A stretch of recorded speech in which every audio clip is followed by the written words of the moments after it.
Birmingham firefighters working on 2 gunshot victims, 1 adult male, 1 adult female. Both victims were transported to UAB hospital, and sadly we were updated that the adult male did not survive.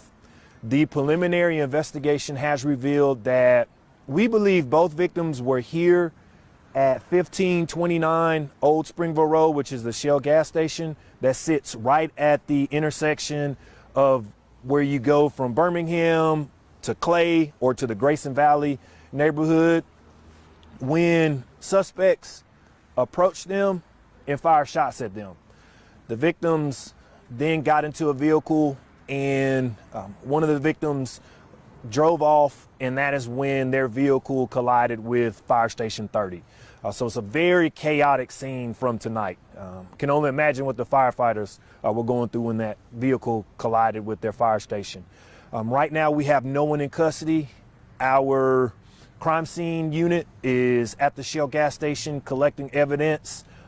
This happened at a time where we know people were just getting off work, people were on their way home. This was a crowded gas station. If anyone saw anything, please give us a call. We encourage you to give Crime Stoppers a call, because you will remain anonymous and you can receive up to $5,000 in cash for your tip. I know the firefighters, like you said, they seen it as soon as that accident happened right there. What was that first response?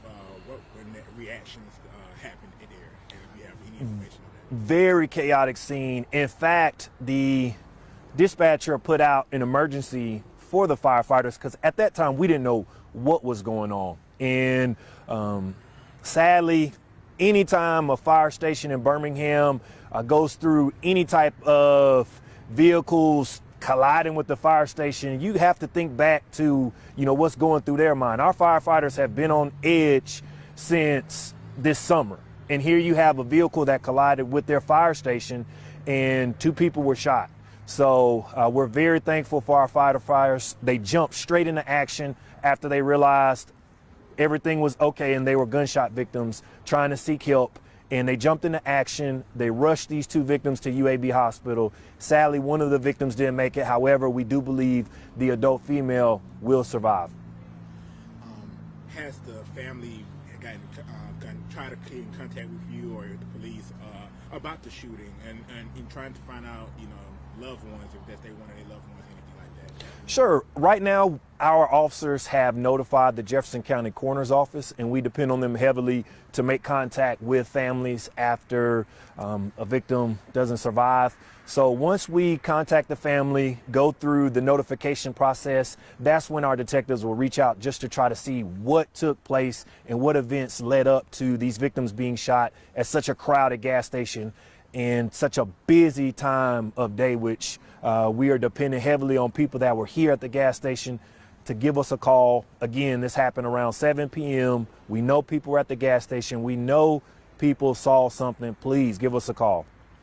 What were the specific injuries to each of the individuals that were involved in this, as far as how many gunshot wounds, where, what were all the specific injuries? Well, we'll just leave it right now. We know both victims were shot. We know they were shot here at the gas station. And again, like we said, the male victim did not survive. We'll hold off on the specifics, but we do know the original scene was here at the Shell gas station. And the closeness of Fire Station 30 is walking distance. We can walk from the Shell gas station to Fire Station 30. That's how close these events took place to one another. And then also with the fire station being so close, these people obviously fleeing some sort of shooting situation here. Is there anything that you know or has come to light that might suggest that this was anything besides these people looking for help at the fire station? Do you know why specifically these people ended up crashing into that fire station just down the road, like you just said?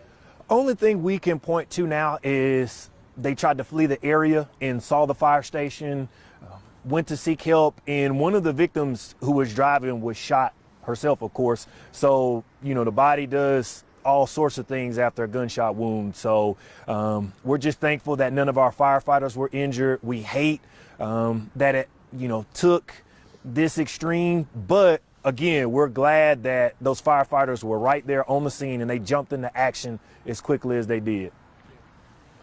My last question would be dealing with those. How the scene looks right now is very chaotic.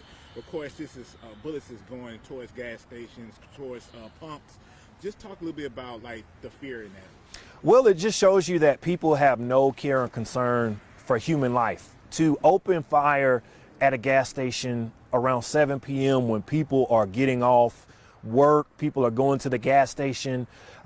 The most hurtful things it adds to the stereotype that people have on our city, and that is we're gunslingers, which we're not. So how can you combat that stereotype when you have a shooting at a crowded gas station around 7 p.m.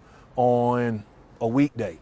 So, you know, it's a small group of individuals that are giving our city a bad name. And that's why it's so important that we take these individuals off the street, and we can't do that without the help of our community.